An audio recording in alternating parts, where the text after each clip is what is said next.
பிரபஞ்சத்துடன் உரையாடி வாழ்க்கையை மாற்றியமைக்கும் இரவின் ரகசியங்கள். வணக்கம் நண்பர்களே. இரவின் அந்த அமைதியில் முழு உலகமும் மௌனமாக இருக்கும் ஒரு தருணம் உண்டு. அந்த நேரத்தில் பிரபஞ்சமே உன்னை கேட்கத் தொடங்குகிறது. ஆனால் சிந்தித்துப்பாரு, நீ ஒருபோதும் அதை கேட்க முயற்சி செய்ததுண்டா? ஒவ்வொரு இரவும் நீ படுக்கையில் படுத்துக் கொண்டிருக்கும் போது உன் கையில் 2 விஷயங்கள் இருக்கும். ஒன்று உன் மனதிற்கு உன் கட்டுப்பாட்டை கொடுப்பது, அல்லது இந்த பிரபஞ்சத்திடம் சரணடைந்து அதனிடம் உன் கட்டுப்பாட்டை கொடுப்பது. இது இரண்டில் எதை நீ தேர்ந்தெடுக்கிறாயோ அதுவே உன் வாழ்க்கையின் திசையை தீர்மானிக்கிறது. நீ முன்னேறுவாயா அல்லது ஒரே இடத்தில் நின்று போவாயா என்பதை இன்று நான் உனக்கு ஒரு பயிற்சியை சொல்லப் போகிறேன். அது வெளியில் பார்ப்பதற்கு சாதாரணமாக தோன்றினாலும் உள்ளிருந்து அதிசயமிக்கது. நீ இதை வெறும் 7 இரவுகள் நேர்மையுடன் செய்தால் நான் உறுதியாக கூறுகிறேன், பிரபஞ்சம் உன்னுடன் உரையாடத் தொடங்கும். பலர் கேட்கிறார்கள், உண்மையிலேயே பிரபஞ்சம் ஒரு சித்தி உள்ள சக்தியா? அது கேட்கிறதா, பார்க்கிறதா, உணர்கிறதா? உண்மையைச் சொன்னால் பிரபஞ்சம் பேசுவது யாருடன் என்றால் அமைதியாகவும் நிலையானதாகவும் உள்ளிருந்து விழித்திருக்கிறவர்களுடன் தான். நீ படுக்கையில் படுத்திருக்கும் அந்த நேரத்தில் வெளி உலகிலிருந்து விலகிப் போன நிலையில் உன் ஆழ்மனது முழுமையாக திறக்கிறது. அப்போதுதான் பிரபஞ்சம் உள் நுழைகிறது. ஆனால் அந்நேரத்தில் நீ கவலை, பயம், பாவச்சுமை, சோர்வு ஆகியவற்றால் நிரம்பியிருந்தால் அந்த தெய்வீக இணைப்பு ஒருபோதும் உருவாகாது. சிந்தித்துப்பாரு, ஒவ்வொரு இரவும் நீ அந்த இணைப்பை இழந்து கொண்டிருக்கிறாயா? ஒவ்வொரு மாபெரும் மனிதனின் பயணம் ஒரு கற்பனையிலிருந்தே தொடங்குகிறது.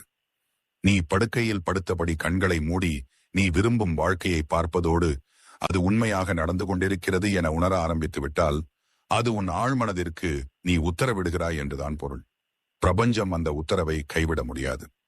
நீங்களும் கேட்டிருக்கலாம், நீங்கள் உங்கள் இருதயத்தில் நினைப்பது போலவே நீங்கள் ஆவீர்கள் என. அது வெறும் புத்தக வரிகள் அல்ல, அது பிரபஞ்சத்தின் விதி. கற்பனை என்பது ஒரு விதை, படுக்கை என்பது உன் நிலம். ஒவ்வொரு இரவும் நீ விதை விதைக்கும் போது பிரபஞ்சம் அதை பாதுகாக்கத் தொடங்குகிறது. ஆனால் கேள்வி, ஒவ்வொரு இரவும் நீ விதைப்பது உன் பயமா அல்லது உன் கனவுகளா? நீ கற்பனை செய்கிறாய், ஆனால் உன் கற்பனையில் பயம்தான் அதிகம். நீ சிந்திக்கிறாய், நான் தோல்வி அடைந்தால், பணம் வரவில்லை என்றால், மக்கள் விட்டுச் சென்றால், இவ்வாறான பயம்தான் பிரபஞ்சத்திற்கு செல்லும் அறிகுறிகளை குழப்புகிறது. பின்னர் நீ முறையிடுகிறாய், எனக்கு மட்டும் ஏன் இப்படி நடக்கிறது என்று. காரணம் எளிது, நீ ஒவ்வொரு இரவும் உன் பயத்தையே அனுப்புகிறாய், பிரபஞ்சம் அதையே திருப்பித் தருகிறது. ஞாபகம் வை, பிரபஞ்சம் ஒரு கண்ணாடி, நீ என்ன நினைக்கிறாயோ அதையே அது உனக்கு காட்டுகிறது. ஆகவே இனி பயத்தை நீக்கி நம்பிக்கையால் நிரப்ப வேண்டிய நேரம் இது. இரவு நேரத்தில் வெறும் 7 நிமிடங்கள் செலவிட்டு உன் செய்தியை பிரபஞ்சத்திற்கு அனுப்பு. இப்போது நான் உனக்கு அந்த முறையை சொல்லப் போகிறேன். அதை நீ தொடர்ந்து 7 நாட்கள் செய்தால் உன் ஆற்றல் மாறத் தொடங்கும். பிரபஞ்சமே உனக்கு அறிகுறிகளை அனுப்பத் தொடங்கும். படுக்கையில் சாந்தமாய் படுத்துக்கொள். கவலை எதுவும் இல்லாமல், எந்த திரையும் தொலைபேசி தொலைக்காட்சி இல்லாமல் கண்களை மூடிக்கொள். பிறகு ஆழ்ந்த சுவாசம் எடு. 3 முறை ஆழமாக சுவாசி. ஒவ்வொரு முறையும் உன் உள்ளத்திலிருந்து பயமும் சோர்வும் வெளியேறுகிறது என உணர வேண்டும். பிறகு நீ விரும்பும் வாழ்க்கையை கற்பனை செய். அது இப்போதே இந்த கணத்தில் நனவாகி வருகிறது என உணர்ந்து பாரு. பணம் வேண்டுமெனில் உன் வங்கிக் கணக்கில் பணம் வந்து சேருவதை மனதார கற்பனை செய். பாசம் வேண்டுமெனில் யாரோ ஒருவரின் கண்களில் உனக்கான அன்பை கற்பனை செய். அமைதி வேண்டுமெனில் நீ ஒரு மலை உச்சியில் சாந்தமாய் அமர்ந்திருப்பதை கற்பனை செய். ஒரு வாக்கியத்தை முழு நம்பிக்கையுடன் சொல், நன்றி பிரபஞ்சமே, இது இப்போது என் உண்மை. ஒவ்வொரு இரவும் இதே வரியை ஆனால் முழு இருதயத்தோடு உரைத்துவிடு. இந்த மந்திரமே பிரபஞ்சத்தை சென்றடைகிறது. ஒரு நாள் அது உனக்கு பதில் தரத் தொடங்கும். இதை புரிந்து கொள், பிரபஞ்சம் வாட்ஸ்அப்பில் பதில் அனுப்புவதில்லை. அது நுண்ணிய முறையில் பேசுகிறது. சில நேரங்களில் ஒரு அந்நியன் உன்னிடம் வந்து நீ நினைத்திருந்த அதே விஷயத்தை சொல்லிவிடுகிறான். சில வேளைகளில் திடீரென உன் கையில் விழும் ஒரு புத்தகத்தில் உன் கேள்விக்கான பதில் இருக்கும். சில சமயங்களில் காரணமே இல்லாமல் ஒரே யோசனை மீண்டும் மீண்டும் உன் மனதில் தோன்றும். இவை சாதாரண சம்பவங்கள் அல்ல, இவை பிரபஞ்சத்தின் பதில்கள். அது சொல்வது, நான் கேட்டுக்கொண்டிருக்கிறேன், நீ தைரியமாய் முன்னேறு. அந்த அறிகுறிகளை அடையாளம் காண கற்றுக்கொள். இல்லையெனில் எல்லாம் வீணாகிவிடும். உன் மனம் முழுவதும் பயம், சந்தேகம், குழப்பம் ஆகியவற்றால் நிரம்பியிருந்தால் இந்த தெய்வீக சிக்கனல்களை நீ ஒருபோதும் காண மாட்டாய். அதாவது பிரபஞ்சம் உன் கதவை தட்டி கொண்டிருக்கிறது. ஆனால் நீ உள் சத்தத்தில் மூழ்கி இருப்பதால் கேட்க முடியவில்லை. பின்னர் நீ சொல்கிறாய், பிரபஞ்சம் என்னை கேட்கவில்லை. ஆனால் உண்மை என்னவெனில் நீயே அதை கேட்கவில்லை. முதல் பாடம் என்னவெனில், நீ எப்போதெல்லாம் எதற்காவது பிரார்த்தனை செய்கிறாயோ அடுத்த 24 மணி நேரங்கள் உன் சுற்றுப்புறத்தை மிகுந்த கவனத்துடன் நோட்டமிடு. ஏதோ ஒன்றில் மாற்றம் வரும், புதிதாக ஏதோ ஒன்று தோன்றும், அங்கிருந்தே தொடக்கம் அமையும். அறிகுறிகள் பல வடிவங்களில் வரும், ஒவ்வொரு வடிவத்தையும் கவனித்து கற்றுக்கொள். அறிகுறி ஒன்று, ஒரே பொருள் மீண்டும் மீண்டும் தோன்றுதல். சில நேரங்களில் ஒரே சொல், ஒரே பெயர், ஒரே யோசனை மீண்டும் மீண்டும் உன் முன் தோன்றும். ஒரு வாசகமாக உன் கண்முன் தோன்றலாம். ஒருவன் சொல்வான், ஒரு வீடியோவில் தோன்றும். அப்போது புரிந்துகொள், பிரபஞ்சம் சொல்கிறது, இதை கவனமாக பாரு. அறிகுறி 2, திடீர் சந்திப்பு அல்லது பிரிவு. சில சமயங்களில் யாரோ ஒருவன் திடீரென உன் வாழ்க்கையில் நுழைகிறான், அல்லது யாரோ ஒருவன் காரணமே இல்லாமல் வெளியேறுகிறான். இதை பார்த்து அழ வேண்டாம், சிந்தித்துப் பாரு. இது பிரபஞ்சம் உனக்கான பாதையை சுட்டப்படுத்துகிறதா என்று. அறிகுறி 3, உள் உணர்வு, 6ஆம் அறிவு. சில நேரங்களில் உன் உள்ளத்திலிருந்து ஒரு குரல் எழும், இந்த வழி போகாதே, அல்லது இப்போதே செய்துவிடு என்று. அது உன் ஆழ்மனம் அல்ல, அது உன் உள்ளத்திலிருந்தே பேசும் பிரபஞ்சத்தின் சித்தம். இந்த அறிகுறிகளை நீ புறக்கணித்தால் என்ன நடக்கும்? அப்பொழுது பிரபஞ்சம் மௌனமாகிவிடும். ஏனெனில் ஒருவர் பதில் சொன்னால், எதிரில் இருப்பவர் மீண்டும் மீண்டும் கேட்க மறுத்தால், ஒரு நாள் அவர் பேசுவதை நிறுத்திவிடுவார். இதுதான் கோடிக்கணக்கான மக்களுக்கு நடக்கிறது. அவர்கள் அடிக்கடி முறையிடுகிறார்கள், எதுவும் மாறுவதில்லை என்று. காரணம் என்னவெனில், பிரபஞ்சம் அறிகுறிகளை அனுப்பும்போது அவர்கள் சொல்கிறார்கள், இது சரிவராது, இப்போது நேரமில்லை, எப்படி செய்வது என தெரியவில்லை. அப்பொழுது பிரபஞ்சம் சொல்கிறது, சரி, அப்படியே ஆகட்டும். நீ தயாராக இருக்கும்போது மீண்டும் அறிகுறிகள் வரும். அறிகுறிகள் வந்த பின்பு என்ன செய்ய வேண்டும்? படி 1, கவனித்தல். ஒவ்வொரு நாளும் 5 நிமிடம் முன்னையே கேள். இன்று ஏதாவது வினோதமான சம்பவம் நடந்ததா? இன்று ஏதாவது செய்தி வந்ததா? அதை எழுதிக்கொள், பதிவு செய். இதுவே ஆன்மாவின் மொழி. படி 2, செயல். நீ புரிந்ததை அடிப்படையாக கொண்டு சிறிய படியெடு. பிரபஞ்சம் உன் செயலுக்காக காத்திருக்கிறது. ஒரு முறை நீ நடக்கத் தொடங்கினால் பிறகு அது ஒவ்வொரு பாதையையும் தானாக திறக்கும். பிரபஞ்சத்திடம் கேள், பதில் வரத் தொடங்கும். இனி அடுத்த முறை நீ படுக்கையில் படுத்தால் கற்பனை செய்வதோடு மட்டும் நிறுத்திக் கொள்ள வேண்டாம், கேள்வியும் கேள். ஆம், இரவில் கண்களை மூடி பிரபஞ்சத்திடம் ஒரு கேள்வி கேள். நான் எத்தகைய படியை எடுக்க வேண்டும்? இது சரியான பாதையா? என்னுடைய உண்மையான நோக்கம் என்ன? அந்த கேள்வியை கேட்ட பிறகு அதை விட்டுவிடு. பிரபஞ்சத்தின் மேல் அந்த பாரத்தை ஒப்படைத்துவிடு. அடுத்த 24 மணி நேரத்திலிருந்து 72 மணி நேரத்திற்குள் பதில் ஏதோ ஒரு வடிவத்தில் வரும். ஆனால் அந்த பதில் கேட்கப்படுவது நீ அமைதியாகவும் விழிப்புடனும் இருக்கும் போதுதான். நீ படுக்கையில் படுத்திருக்கும் அந்த நேரத்தில் உன் விழிப்புணர்வு மனம் மெதுவாக அமைதியாகிறது. அப்போது உன் ஆழ்மனம் முழுமையாக விழிக்கிறது. இதுவே பிரபஞ்சமும் உனக்கும் இடையிலான சுவர் மிகவும் மெல்லியதாக இருக்கும் தருணம். அதாவது நீ என்ன சிந்திக்கிறாயோ, என்ன பேசுகிறாயோ, அது நேராக உன் ஆழ்மனதின் வழியாக பிரபஞ்சத்தை அடைகிறது. எனவே அந்நேரத்தில் நீ வலிமையுள்ள ஆற்றல் நிறைந்த சில சொற்களை சொன்னால் பிரபஞ்சம் அதை பணியாக எடுத்துக் கொள்ளுகிறது. அப்போதே செயல் தொடங்கிவிடும். இப்போது கவனமாக கேள், அனைத்தையும் மாற்றக்கூடிய 5 வாக்கியங்கள் இவை. வாக்கியம் 1, நான் பிரபஞ்சத்தின் சக்தியோடு இணைக்கப்பட்டுள்ளேன். அது எப்போதும் எனக்காகவே செயல்படுகிறது. இது உனக்கு பிரபஞ்சத்துடன் நேரடி இணைப்பை உருவாக்குகிறது. நீ ஒருபோதும் தனியாக இல்லை என உணர்த்துகிறது. வாக்கியம் 2, என் வாழ்க்கையில் உள்ள அனைத்தும் எனக்காகவே நடக்கிறது, எனக்கு எதிராக அல்ல. இது உன் எண்ணங்களை பாதிக்கப்பட்டவனின் நிலைமையிலிருந்து வெற்றியாளனின் நிலைமைக்கு மாற்றுகிறது. எந்த சிக்கலும் இனி ஒரு வாய்ப்பாகவே மாறுகிறது.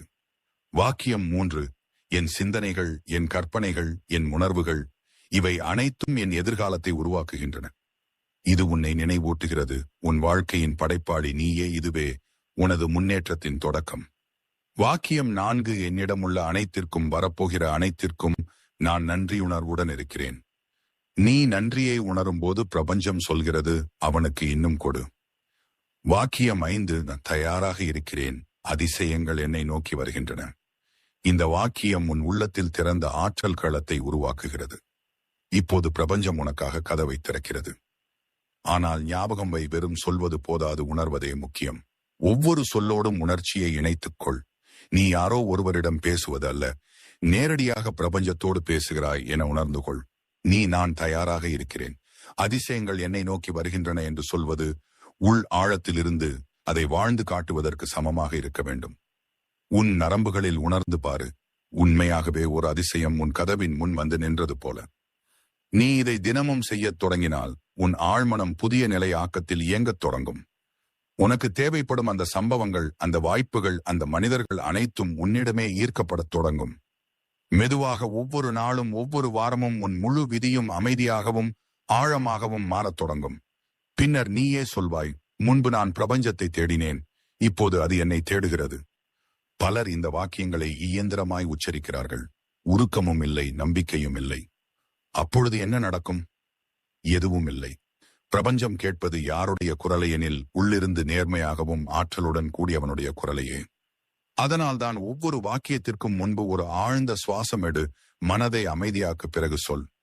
உன் இருதயத்திலிருந்து, உன் ஆன்மாவிலிருந்து முழு நம்பிக்கையோடு. ஆனால் ஒரு எச்சரிக்கையும் உண்டு. நீ இந்த 5 வாக்கியங்களை ஒவ்வொரு இரவும் சொல்லத் தொடங்கினால் உன் வாழ்க்கையில் மாற்றம் தோன்றும். ஆனால் மாற்றத்தின் முதல் கட்டம் என்னவெனில் அமைதியற்ற நிலை. ஆம், ஆரம்பத்தில் சில விஷயங்கள் உடைந்து போகும். ஏனெனில் புதிய ஆற்றல் வந்தவுடன் பழைய ஆற்றல் நீங்க வேண்டியது அவசியம். உறவுகள் மாறும், சிந்தனை மாறும், உள்ளுக்குள் ஓரளவு சங்கடமாக இருக்கும். பயப்பட வேண்டாம், இது பிரபஞ்சத்தின் சுத்திகரிப்பு செயல். உன்னை காலியாக்க வேண்டிய அவசியம் உண்டு. அப்போதுதான் புதியவை நிரம்ப முடியும். இப்பயிற்சியை எப்போது எப்படி செய்ய வேண்டும்? ஒவ்வொரு இரவும் தூங்குவதற்கு முன் படுக்கையில் படுத்தபடி விளக்குகளை அணைத்து கண்களை மூடிக்கொண்டு இந்த 5 வாக்கியங்களை மெதுவாக இருதயத்திலிருந்து சொல். விரும்பினால் எழுதிக் கொள்ளலாம், ஆனால் பேசுவது அதிக சக்தி வாய்ந்தது. ஏனெனில் வாணியில் ஆற்றல் உள்ளது. காலை எழுந்தவுடன் நீ உன் மனதில் சொல்வது முதலாவது வாக்கியம்தான் நாள் முழுவதின் திசையை நிர்ணயிக்கிறது. அந்த முதல் சிந்தனை உனக்கு பிடிக்காத அதே வேலை, அதே சுமை எனில் அன்றைய நாள் முழுவதும் உன் ஆற்றல் எதிர்மறை அலைவரிசையில் அமைந்துவிடும். ஆனால் முதல் சிந்தனை நன்றி, பிரபஞ்சமே என்றால், அப்பொழுது உன் மூளை, உன் இருதயம், உன் பிரபஞ்சம் மூன்றும் ஒரே சமநிலையில் ஒன்றாக இணைகின்றன.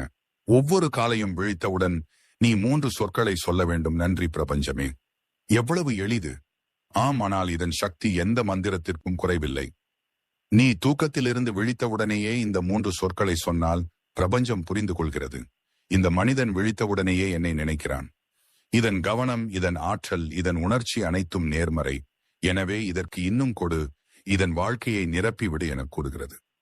ஆனால் வெறும் சொல்வது போதாது, அதை உணர வேண்டும். நினைவில் கொள், சொற்களில் பின்னால் உணர்ச்சி இருந்தால்தான் சக்தி வரும். நன்றி பிரபஞ்சமே என்பதை வெறும் குட் மார்னிங் சொல்வது போல சொல்லாதே, அதை உணர்ந்து சொல். அந்த நேரத்தில் கண்களை மூட ஆழ்ந்த ஒரு சுவாசம் எடு. இருதயத்திலிருந்து சொல், நன்றி பிரபஞ்சமே, இன்று மீண்டும் என் வாழ்க்கையில் ஒரு புதிய நாளை கொண்டு வந்ததற்கு. ஒளிக்கதிரைப் போல நீ உணருவாய், ஒரு காணாத சக்தி உன்னை தொழுதிக் கொண்டது போல. ஏன் காலை நேரத்தில் இதை சொல்வது அவசியம்? காரணம், காலை நேரம்தான் ஆழ்மனம் மிக அதிகமாக திறந்திருக்கும் தருணம். நீ சற்று முன் கனவுகளின் உலகிலிருந்து வந்துள்ளாய். உன் ஆன்மா இன்னும் அந்த ஆற்றல் நிறைந்த உலகிலேயே இருக்கிறது. அங்கேயே பிரபஞ்சத்தின் கதவுகள் திறந்திருக்கும். அந்த நேரத்தில் சொன்ன சொற்கள் கட்டளையாகவும் விதையாகவும் மாறி நாள் முழுவதும் பலன்களை தருகின்றன. அந்த 3 சொற்களோடு என்ன சேர்க்கலாம்? நீ விரும்பினால் நன்றி பிரபஞ்சமே எனச் சொன்ன பின் இந்த வாக்கியங்களையும் சேர்க்கலாம். நான் உயிருடன் இருக்கிறேன், இன்று எனக்கு மறுபடியும் ஒரு வாய்ப்பு கிடைத்துள்ளது. என் வாழ்க்கையில் அதிசயங்கள் வந்து கொண்டிருக்கின்றன. நான் தயாராக இருக்கிறேன். நானே ஆற்றல், நானே ஒளி, நானே பிரபஞ்சத்தின் மையம். இந்த வாக்கியங்கள் உன் அலைவரிசையை இன்னும் உயர்த்திவிடும். நீ இதை ஒவ்வொரு காலையும் செய்வதத் தொடங்கினால் என்ன நடக்கும்? உன் உடல் இலகுவாகவும் ஆற்றல் நிறைந்ததாகவும் உணரப்படும். மனம் அமைதியாகவும் நிலையாகவும் இருக்கும். உன் செயல்களில் தடைகள் குறையும், ஒத்திசைவு சம்பவங்கள் அதிகரிக்கும். திடீரென நீ ஒருபோதும் சிந்திக்காத வாய்ப்புகள் உன் முன் தோன்றும். அதிலும் முக்கியமானது, உன் மூளை இனி வேட்டைக்காரனாக இல்லாமல் படைப்பாளியாக செயல்படும். ஆனால் நீ இதை செய்யாவிட்டால் ஒவ்வொரு நாளும் ஒரு திசையுடன் தொடங்குகிறது என்பதை உணர்ந்து கொள். அந்த திசை எதிர்மறை சிந்தனையிலோ அல்லது வெளிப்புற சிதறலிலோ தொடங்கினால் நாள் முழுவதும் வெறும் எதிர்வினைகளிலேயே கழிந்துவிடும். இங்கு நீ நடக்கவில்லை, உலகமே உன்னை இழந்து செல்கிறது. அதனால்தான் காலையில் விழித்தவுடன் முதலில் சொல்லும் சொற்களை நீயே தீர்மானிக்க வேண்டும். தொலைபேசியை பிறகு பாரு. முதலில் பிரபஞ்சத்துடன் இணைவதை முதன்மைப்படுத்து.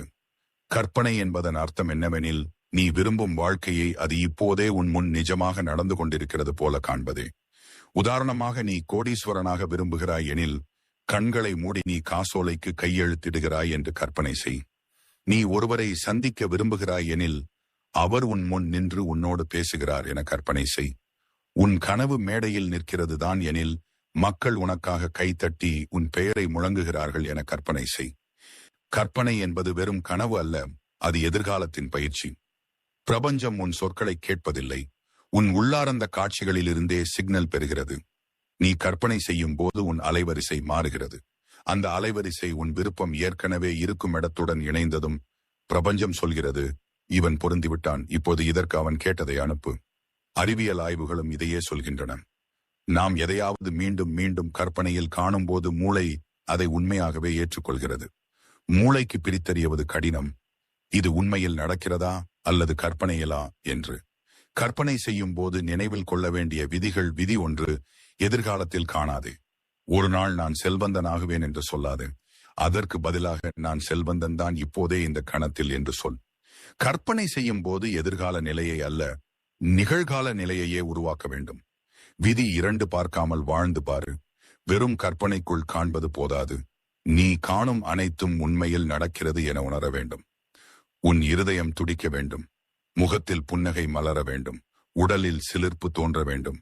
விதி 3 தெளிவு அவசியம். கற்பனை பயன் தருவது எப்போது என்றால், நீ என்ன காண விரும்புகிறாய் என்பதில் முழு தெளிவு இருக்கும்போது.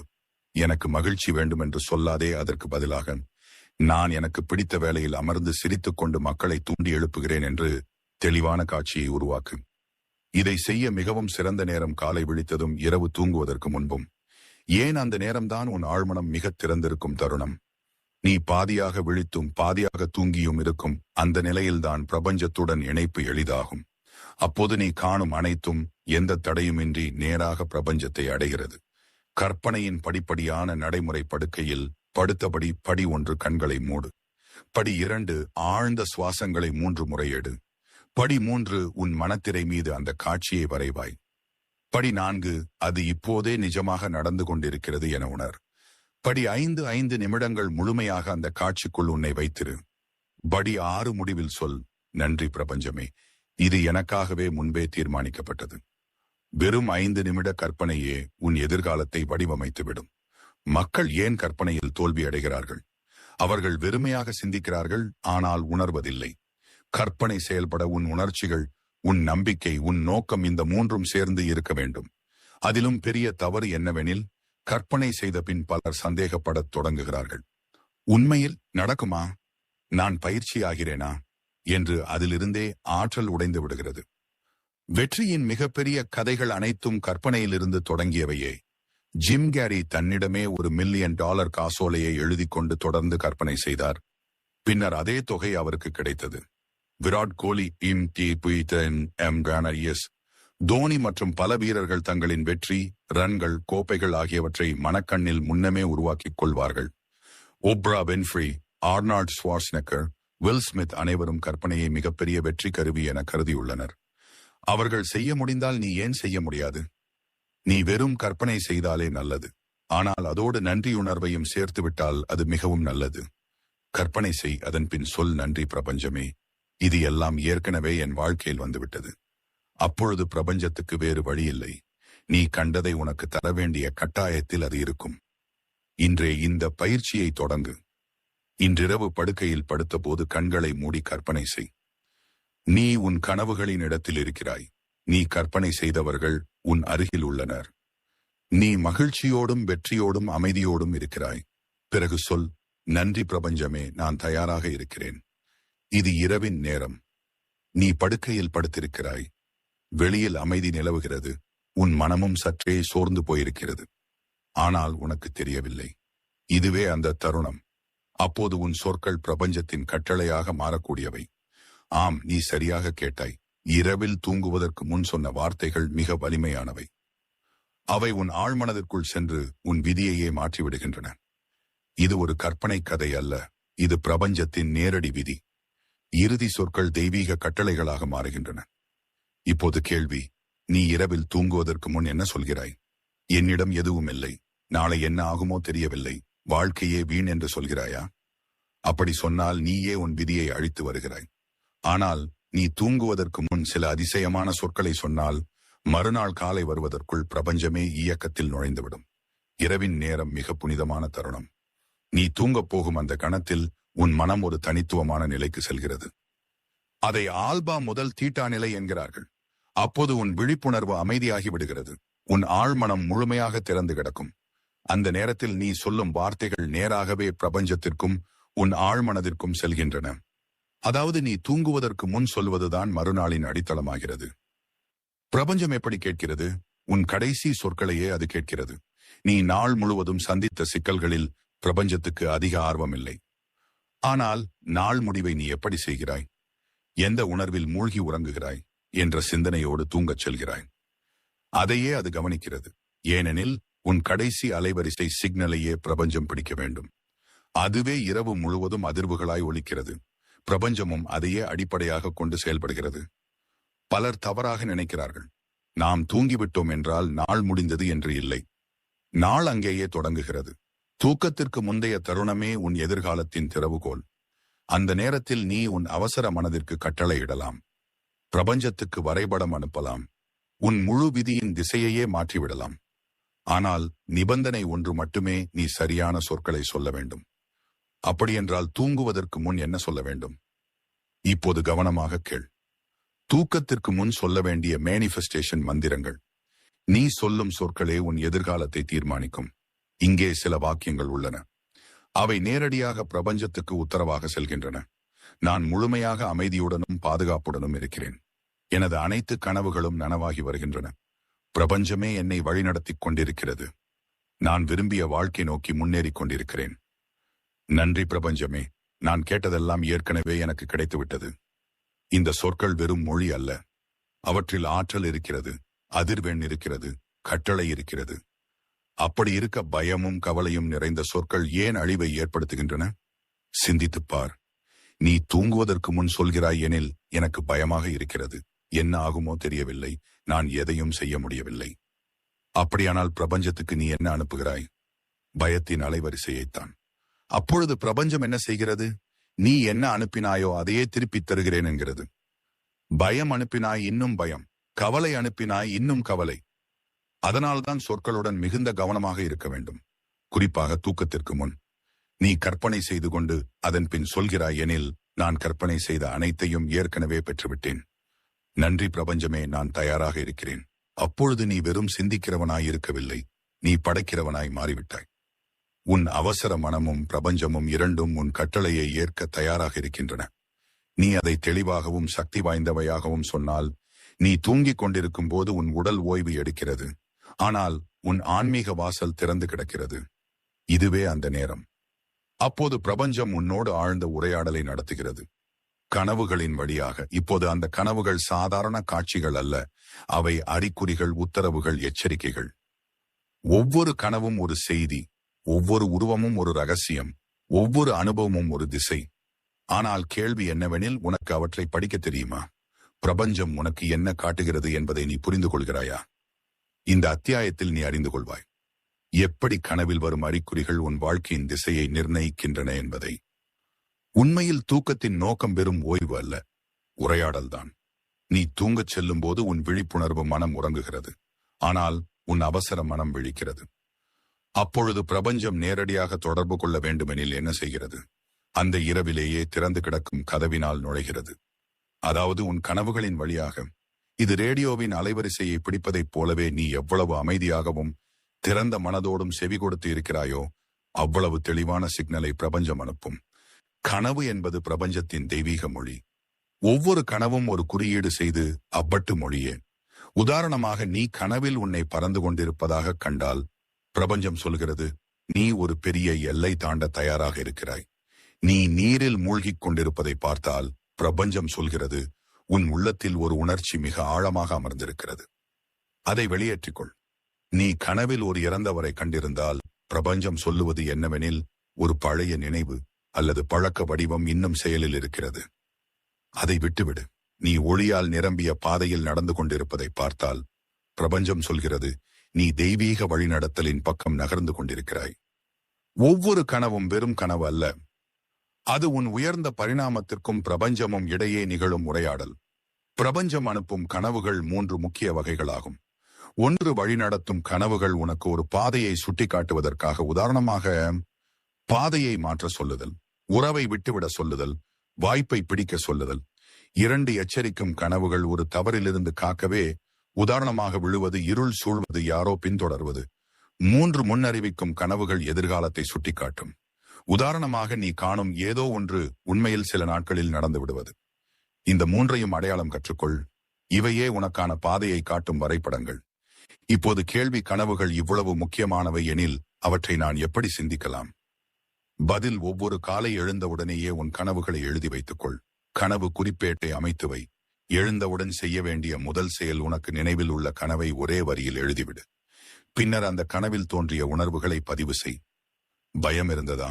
மகிழ்ச்சி இருந்ததா? அமைதி இருந்ததா? பின் முக்கிய சொற்களை பதிவு செய். யார் இருந்தார்? எங்கு இருந்தாய்? என்ன நடந்தது? மெதுவாக ஒரு முறைமையை நீ காண்பாய். அப்பொழுது புரியும் பிரபஞ்சத்தின் மொழி என்ன, அது உனக்கு சொல்ல விரும்புவது என்ன என்பதெல்லாம். லூசிட் ட்ரீமிங் என்பதன் பொருள் என்னவெனில், நீ கனவுக்குள் இருந்தபடியே நான் கனவு காண்கிறேன் என விழிப்புணர்வுடன் உணர்வது. சிந்தித்துப் பார். நீ கனவுக்குள் விழிப்புணர்வுடன் இருந்தால் என்ன செய்ய முடியும்? பிரபஞ்சத்திடம் கேள்வி கேட்க முடியும். வழிநடத்தலை கேட்க முடியும். ஓர் தெளிவான காட்சியை பெற முடியும். இந்த சக்தி யோகிகளுக்கே சொந்தமல்ல. நீயும் இதை வளர்த்து கொள்ள முடியும். தூங்குவதற்கு முன் ஒரு உறுதிமொழி கொடு. நான் இன்று கனவில் விழிப்புணர்வுடன் இருப்பேன். கற்பனை செய், நீ கனவு காண்கிறாய். அதில் கேள்வி கேட்கிறாய். இந்த பயிற்சி சில நாட்களில் உன்னை லூசிட் ட்ரீமராக மாற்றிவிடும். பலர் நினைக்கிறார்கள் கனவுகள் வெறும் சீரற்றவை என்று. இல்லை. நீ பிரபஞ்சத்துக்கு உறங்கும் முன்பே உத்தரவு கொடுக்க முடியும். நான் இன்று கனவில் ஒரு தீர்வை காண விரும்புகிறேன். நான் இன்று இந்த கேள்விக்கு பதில் பெற விரும்புகிறேன். பிறகு கண்டுபார், கனவில் உனக்கு ஒரு சின்னம் தோன்றும். ஒருவரை நீ காண்பாய் அல்லது நேரடியான ஒரு செய்தி கிடைக்கும். இதுவே கனவு நிரலாக்கம். பயமுட்டும் கனவுகளும் பயம் அல்ல, அவை திசை. நீ ஓடிக்கொண்டிருக்கிறாய் எனில் பிரபஞ்சம் சொல்கிறது நீ ஒரு உண்மையிலிருந்து ஓடுகிறாய். யாராவது உன்னை துரத்திக் கொண்டிருக்கிறார்கள் எனில் பிரபஞ்சம் சொல்கிறது உன் உள்ளத்தில் இன்னும் தீரா காயம் இருக்கிறது. அதனை நேருக்கு நேர் சந்தி இருள் சூழ்ந்திருந்தால் பிரபஞ்சம் சொல்கிறது இப்பொழுது உன் நிழல் பக்கத்தை உணர்ந்து கொள்ள வேண்டிய நேரம் வந்துள்ளது. பயத்திலிருந்து ஓடாதே, அதை புரிந்து கொள். அவிழ்த்து படிப்பதற்கு முயற்சி செய். மாற்றம் தேவைப்பட்டால் அதை செய்துவிடு. இரவில் தூங்கச் செல்லும் முன் அந்த நேரம் உன் மனம், உடல், ஆன்மா அனைத்தும் ஒரே கோட்டில் நிற்கும் தருணம். விழிப்புணர்வு மனம் மெதுவாகிவிட்டது. அவசர மனம் திறக்க தயாராகிவிட்டது. பிரபஞ்சமும் முன்னருகே வந்து நிற்கிறது. இதுவே அந்த நேரம். நீ உன் சிந்தனைகளிலிருந்து நிஜத்தை உருவாக்கக்கூடிய தருணம். ஆனால் இதை எப்படி செய்யலாம்? இப்போது 5 மேனிஃபெஸ்டேஷன் பணிகளை பார்ப்போம். படி 1, நாள் முழுவதும் சேர்த்த ஆற்றலை சுத்திகரிப்பு. தூங்குவதற்கு முன் முதலில் இதை செய். உன் நாளை பிரபஞ்சத்தின் முன்வை சொல்லிக்கொள் அல்லது மனதிலேயே உரை. இன்று நான் செய்த அனைத்து பொன்னான செயல்களுக்கும் நன்றி பிரபஞ்சமே. நான் செய்த தவறுகளை சீர்படுத்தும் வாய்ப்புதான். நாள் முழுவதும் இருந்த சோர்வு, பயம், கவலையால் இவற்றை நான் விடுகிறேன். இது சுத்திகரிப்பு. பிரபஞ்சம் பதில் தருவது எப்போது என்றால், நீ உணர்ச்சி அளவில் காலியாகவும் தூய்மையாகவும் இருந்தால்தான். படி 2, உன் விருப்பத்தை பிரபஞ்சத்தின் காது சொல்லுதல். இப்போது அமைதியான மனதோடு உன் மிகப்பெரிய விருப்பத்தை சொல். ஆனால் ஒரு வித்தியாசம் உண்டு. விருப்பத்தை எனக்கு தேவை என்று சொல்லாதே. அதற்கு பதிலாக நன்றி பிரபஞ்சமே, நான் ஏற்கனவே பெற்றுவிட்டேன் என்று சொல். உதாரணமாக, நன்றி பிரபஞ்சமே, என் பொருளாதார சுதந்திரம் இப்போது நனவாகியுள்ளது. நன்றி பிரபஞ்சமே, என் கனவு இப்போது என் நிஜமாகிவிட்டது. நான் கற்பனை செய்த வீட்டை பெற்றுவிட்டேன். ஏனெனில் பிரபஞ்சம் வார்த்தைகளை அல்ல, அதிர்வுகளை கேட்கிறது. நன்றி என்ற அதிர்வு மிக உயர்ந்தது. படி 3, உண்மையாக உணர்தல். இப்போது கற்பனை செய். ஆனால் வெறும் பார்க்க மட்டும் வேண்டாம். உணர்ந்து பார். உன் விருப்பம் நிறைவேறிவிட்டது எனில் அப்போது உனக்கு எப்படிப்பட்ட உணர்ச்சி வரும்? நீ எங்கு இருக்கிறாய்? யாரோடு இருக்கிறாய்? உன் முகத்தில் புன்னகையா? கண்ணீரா? அந்த கணத்தில் நீ என்ன சொல்கிறாய்? அறையின் விளக்குகளை அணைத்து கண்களை மூடி 5 நிமிடங்கள் அந்த உணர்வில் முழுமையாக வாழ்ந்து பார். நீ உணர்ந்து விட்டால் பிரபஞ்சம் அதை பதிந்து விடுகிறது. படி 4, கட்டளை பிளஸ் ஒப்படைத்தல். இப்போது மிக முக்கியமானதும் மர்மமானதுமான படி. உத்தரவு கொடு, பிறகு அதை விடு. பிரபஞ்சத்திடம் சொல், இது என் நோக்கம் பிரபஞ்சமே, இப்போது இதை நீ கையாளு. உன்னிடமே எனக்கு முழு நம்பிக்கை. நான் கட்டுப்படுத்துவதில்லை. இப்போது நீ செய். ஏனெனில் நீ பற்றி கொண்டால் பிரபஞ்சம் நின்றுவிடும். நீ விட்டுவிட்டால் பிரபஞ்சம் செயல்படத் தொடங்கும். படி 5, உரையாடலை முடிக்கும் புனித நடவடிக்கை. ஒவ்வொரு தெய்வீக உரையாடலுக்கும் ஒரு தெய்வீக நிறைவு வேண்டும். சில நிமிடங்கள் அமைதியாக படுத்திரு. உன் இருதயத்தின் மீது கைவை. கை வைத்தவுடன் உன்னிடமே நீ சொல், நான் சொல்வதை எப்பொழுதும் கேட்கிறதற்காக நன்றி. பிரபஞ்சமே, நான் தயாராக இருக்கிறேன். நான் திறந்திருக்கிறேன். நான் ஏற்றுக்கொண்டு கொண்டிருக்கிறேன். இப்பொழுது கைபேசி எதுவும் வேண்டாம். கவன சிதறல் எதுவும் வேண்டாம். வெறும் தூக்கத்தில் சென்றுவிடு. ஏனெனில் இப்போது பிரபஞ்சம் தனது பங்கை நிறைவேற்ற தொடங்கிவிட்டது. கூடுதல் பயிற்சிகள். உன் ஆற்றலை இன்னும் தீவிரப்படுத்த விரும்பினால் சில கூடுதல் விஷயங்களை சேர்க்கலாம். சந்தனத்தோடும் லாவெண்டர் வாசனையோடும் புகையேற்றுவது உன் அலைவரிசையை பிரபஞ்சத்தோடு ஒன்றிணைக்கிறது. ஆமிதிஸ்ட் போன்ற கிறிஸ்டலை தலையணையின் கீழ் வைப்பது தெளிவுக்கும் லூசிட் கனவுகளுக்கும் உதவுகிறது. உறுதிமொழிகள் அடங்கிய ஒலியை கேட்டு தூங்குவது ஆழ்மனதில் பிரபஞ்சத்தின் எண்ணங்களை பதியச் செய்கிறது. நீ இந்த இறுதி முறையை தொடர்ந்து 21 இரவுகள் செய்தால் நீ உணர்வாய். சிந்தனையின் சக்தி உண்மையாய் பிரதிபலிக்கிறது. சீரற்ற நிகழ்வுகள் சைங்க்ரானிசிட்டி மீண்டும் மீண்டும் நிகழத் தொடங்கும். மனம் அமைதியாக இருக்கும். ஆனால் ஈர்ப்பு அதிகரித்துவிடும். பிரபஞ்சம் எல்லா திசைகளிலிருந்தும் உனக்கு பாதையை காட்டும். 29 நாட்கள் இரவுகளில் பிரபஞ்சத்தோடு உரையாடு. பிறகு காண்பாய் அதிசயங்கள் உன் வாழ்க்கையில் தானாக நடந்து வருவதை. உனக்கு இப்படிப்பட்ட ஆழ மிகுந்த வாழ்க்கையை மாற்றக்கூடிய கருத்துக்களை தெரிந்து கொள்ள விரும்பினால் நமது சேனலுடன் இணைந்து கொள்ளுங்கள். ஆகவே உடனே நமது சேனலை சப்ஸ்கிரைப் செய்து கொள்ளுங்கள். அப்பொழுது அடுத்த வீடியோ வந்தவுடன் அதை தவறவிட மாட்டீர்கள். ஒவ்வொரு வீடியோவும் உன் உள்ளத்தில் உறங்கிக் கிடக்கும் சக்தியை எழுப்பும். நீ பிறந்ததன் உண்மையான நோக்கத்தை அடையக்கூடிய மனிதனாக உன்னை மாற்றும். புதிய சிந்தனையுடனும் புதிய ஆற்றலுடனும் புதிய திசையுடனும் அடுத்த வீடியோவில் சந்திப்போம். நன்றி.